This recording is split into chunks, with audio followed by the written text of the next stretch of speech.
Endi internetda bilmayman shevasidan buxorolik shekil bir ayol ma'rufda ishlar ekan, beparosat o'qituvchilarga topshiriq qilyapti.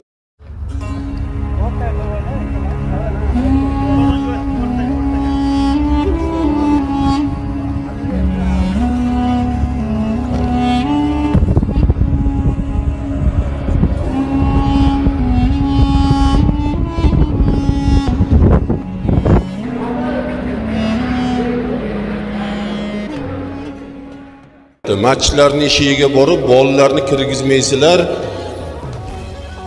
Qaysi bir masjidga qaysi bir bola kirsa, men sizlarni kechirmayman. Sen kimsan? Sen kimsan? O'zingni bilsang-chi, sen kimsan hali kechirishlikka? Kim loyiqmisan sen? Muhtaram prezidentimiz Alloh umrlarini uzoq qilsin, ota-onalarni Xudo rahmat qilsin. Qur'on o'qigan boladan hech qachon yomonlik chiqmaydi deb turibdi. Qayerda ko'rdingiz? Qur'on o'qigan boladan yomonlik chiqqanini qayerda ko'rdingiz? Qur'on o'qigan bolani narkomanlar bilan birga yurganligini, tungi klublarda yurganligini, mana Namanganda 3 marta ushaldi. 11-sinf bolasi tungi klubda yarim kechada 3 marta ushaldi.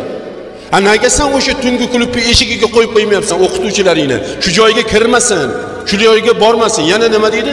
Masjidlarga bormasin. Bularni hozir qaytarib olmasak masjiddan deydi. Keyin qaytarib bo'lmaydi deyapti. Go'yoki bir pisqi fasodni joyi masjid, Allohning bayti, gunohlarni urug'ini sochadigan, insonlarni izdan chiqaradigan bir maskan nazarda qarayapti. Buxoro qanaqa joy bo'lgan? Qanaqa maskan edi? Samarqand sayqali ro'yi zaminas Buxoro markaziy islomiy dinas degan joy edi. Eng muqaddas joy. Buxoroding butun dunyo ta'zim qiladi, tiz cho'kadi. Buxorolikman deng. O'shanda joy bo'lgan. Lekin bu holatga kim soldi? Mana shu ayolni bobolari soldi.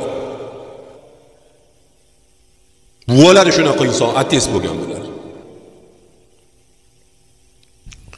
Endi shu ayolga meni taklifim shuki, 114-chi Sura Baqaraning 114-chi oyatini o'qisin.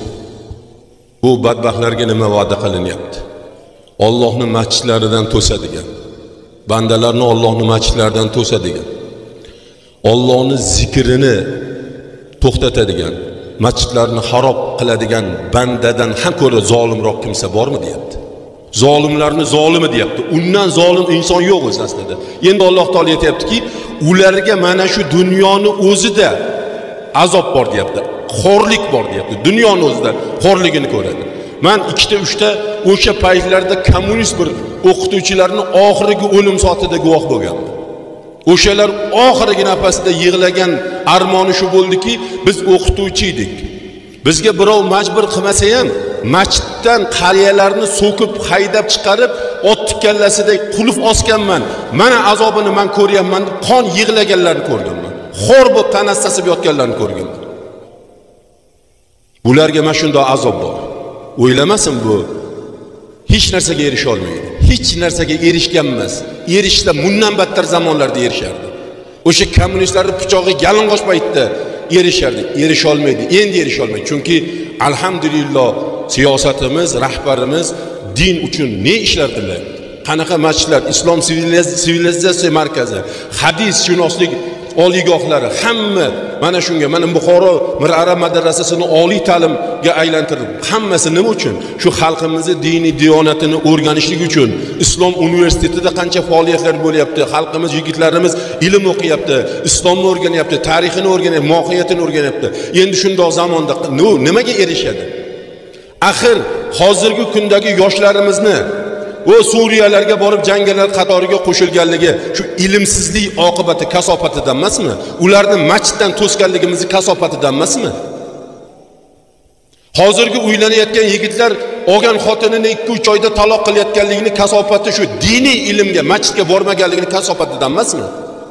Bizlar ularni to'sganligimiz kasofatidan emasmi? Men aytamanki, o'sha joyi imomlari mana shundaqalar bir hisobga olib qo'ysin. Mana shunaqa ayollar bir hisobga olib qo'yish kerak. Ertaga o'lim degan narsalar bor, janoza degan narsalar bor. Bugun musulmonni yo'lini to'sib, musulmonlarni taraqqiyotiga, bolalarini ilmsiz, shariatsiz o'sishligiga bu xizmat qilayotganlari janozasi ham bor ertaga. O'qib shu ahli ilm yaraydi unga, shu diniy ilm egasi yaraydi, din o'qigan olim yaraydi uni janozasiga. Uni duo qiladigan ham, ketidan taborak o'qiydigan ham, uni orqasidan duo shu ahli ilm. Menga qolsa otib yuborsam men bunaqalar janozasini o'qimayman. O'qimayman men bunaqa janozasini. Ya shu darajada zo'r ibodat qilyapmizmi? Taqvoda, xayolda, xushu-huzurda o'qiyapmizmi namozlarimizni? Yo'q. Namozni yotib turyapmiz xolos. Namozni shakli bor xolos. Namozimizning ruhi yo'q. xohlagan masjidda o'qingda, chiqqandan keyin, "Ey birodar, imom domla birinchi rakatga qaysi surani o'qidi, ikkinchi rakatga qaysi surani o'qidi?" so'rab ko'ring. So'rab ko'ringchi. Ayta olmaydi, chunki xayol, yovvoyi kaptar bo'lib uchiribdi. Jasad turibdi xolos masjidda, namoz safida. Bu namoz bilan qanaqa Xudoni rozi qilmoqchimiz? Ertaga roza. Kechagina 3-4 yigitlarga aytsam, duo qilib turing, rozada tashab yuboraman deydi. Tashab bo'psan rozada dedim. Xuddi rozaga yetadigan bo'ldi, yashab yuraversan, rozagacha yashaysan degan vahiy kelgan deyardi. Rozagacha hali 15 kun bor, hali sen ko'milasanmi, Xudo biladi. O'lib ketasan bilmaysan, sen ishonch bilan aytayapsan. Rozada tashaganlar qanaqa qilib tashayapti? Qanaqa qilib tashaydi tashaganda? Erta bilan saharlikda halol nozil ne'matlarni paqqos tushiradi, quyuq suyuqni qiladi-da. Og'izni yopishdan oldin, niyatdan oldin sigaretni filtragacha so'rib shimadi-da. Nosvoy chekadigan nosni chekib oladi-da. Qarasa ozgina bor, niyat qiladigan paytgacha soatga qarab nosni shimib o'tiradi-da. Vaqt bo'lgandan keyin unda tupurib og'izni chayqab, "Navaytu an asuma shahra Ramazon min as-subhi ila al-maghrib." Allohu akbar. 15 soat yuradi, chakmaydi. Kechqurun iftorni bu narsa og'ziga yetarli yetmas, halol narsani yer yemas, yana ketidan boya sigaret chekkan sigaretini chako'radi, nosoy chekkan. Shumi? Bizlar ro'zada tashaganimiz shumi? Shunaqa tashamoqchimisizlar? Kimga kerak bunaqa ro'za? Qayerda va'da bor, shunaqa ro'za tutur, qabul qilaveraman degan qayerda bor? La'allakum tattaqun, sizlar taqvodor bo'lishinglar uchun men sizlarga ro'zani farz qildim deb turgan bo'lsa-yu, qani taqvo?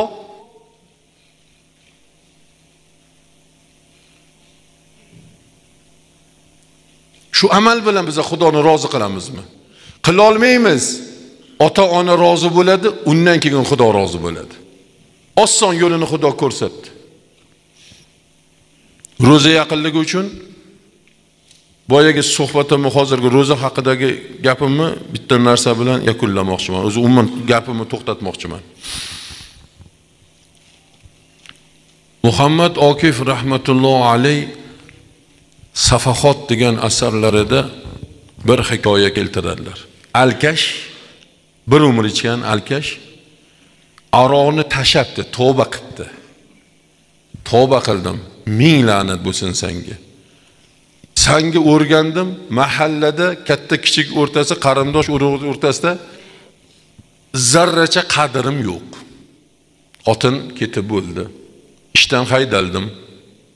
Sog'ligim yo'q. La'nat bo'lsin senga, tashadim, tavba qildim deb o'ziga o'zi so'z beribdi. Kechqurun mahalladan kirib kelar ekan, mahallada vinovatga do'kon sotadigan do'kon bor ekan, o'ziga o'zi aytar ekan, "Yo, sen so'z bergansan, tashagansan, qaytib ichmayman degansan. Erkaksan-ku, so'zingda turmaysanmi? So'zingga javob bermaysanmi?" deb o'ziga o'zi gapirib, eslatib, nasihat qilib kelar ekan. Qadami yo'lda, xayoli vinovatga do'konda o'tib ketar ekan, do'konning oldidan. 20 metr o'tgandan keyin, "Sen bergan va'dangni ustidan chiqding, so'zingni bajarding. Endi buni mukofotiga qaytib ichmasang bo'lmaydi", deb qaytib ichar ekan. Muhammad Okif rahmatullohi aytadilarki, erta bilan saharda halol nozik ne'matlarni yeb ketidan sigaret bilan, nosvoy bilan og'iz yopib, kechqurun halol narsa bilan og'iz ochib, halol narsalar yeb ketidan nosvoy sigaret chekkan insonni, ro'zadorni o'sha alkashdan nima farqi bor deyapti. Farqi bormi? Farqi yo'q, birodarlar. Farq bo'lsin. Taqvoni ushaylar. Yoshsizlar, hali hayot oldinda. taqvoni ushaylar. Alloh taborak va taolo inna akramakum indallohi atqakum, Allohning huzurida eng Allohga yaqin bo'lganinglar taqvodorlaringlardir degan. Boshqa yo'l bilan Xudoga yaqinlik qilib bo'lmaydi, yaqiniga yo'lab bo'lmaydi birodarlar. Namoz bilan, roza bilan taqvoni ushash kerak. Ana undagina bizlarning hayotimizdagi barcha amallarimizdan, xatti-harakatlarimizdan namoz o'qisak ham, roza tutsak ham, zakot bersak ham, birovga xayr ehson qilsak ham, ota-onamizga xarajat qilsak ham, ota-onamizga xizmat qilsak ham, uyimizga, bola-chaqamizga narsa sotib olsak ham, akamizga yordam lazzat olasiz. Xudo rohat beradi o'sha amallardan. Bo'lmasa ovora bo'lmang. Shayton bo'g'ib yotaveradi mana shu tepangizda. O'y, nima, bittasanmi? Bitta san bularga berishing kerakmi? Mana shunday qilib qo'yadi shayton. Shuning uchun shaytondan aloqani uzadigan inson Xudo bilan aloqani mustahkam salom-alik bog'layman degan faqat taqvo ushasin. Boshqa gap yo'q, boshqa yo'l yo'q birodarlar. Og'zingizda sigaret bilan, og'zingizda nosvoy bilan bir kunda 5 mahal emas, 50 mahal namoz o'qimaysizmi? Sizni namozingiz sizni shu chekishdan qaytara olmayaptimi? Arzimagan shu gunohdan qaytara olmayaptimi? Bu namozni sizni do'zaxdan ham qaytara olmaydi birodarlar. U bekorga o'ynagan. Favaylul lil musollinlar, namozxonlarga vayl bo'lsin deyapti Xudo taolo, do'zax bo'lsin deyapti. O'zingizni o'z aldamang birodarlar. Ota-onangiz bormi? Bugun Abu Hurayra roziyallohu anhu ni ota-onalariga qilgan muomalalarni qiling. O'sha siz meni go'dakligimda qandoq katta qilib mehr bergani bo'lsangiz, sizga Allohning rahmati bo'lsin deng. Shuni har kuni odatingizga, muomalangizga kiritib oling shu narsani. Erta bilan ishga ko'chaga ketishda qo'llarni o'pib duo qiling deng.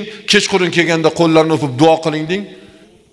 Alloh taborak va taoloning va'dasi haq. Ota-onang yo'ling yorituvchi sham, qo'lingda shaming bo'lsa seni uchun yig'am. Duogo'ying bormi? Tamom, yo'lingni Xudo taolo shunaqa ravon, barakotli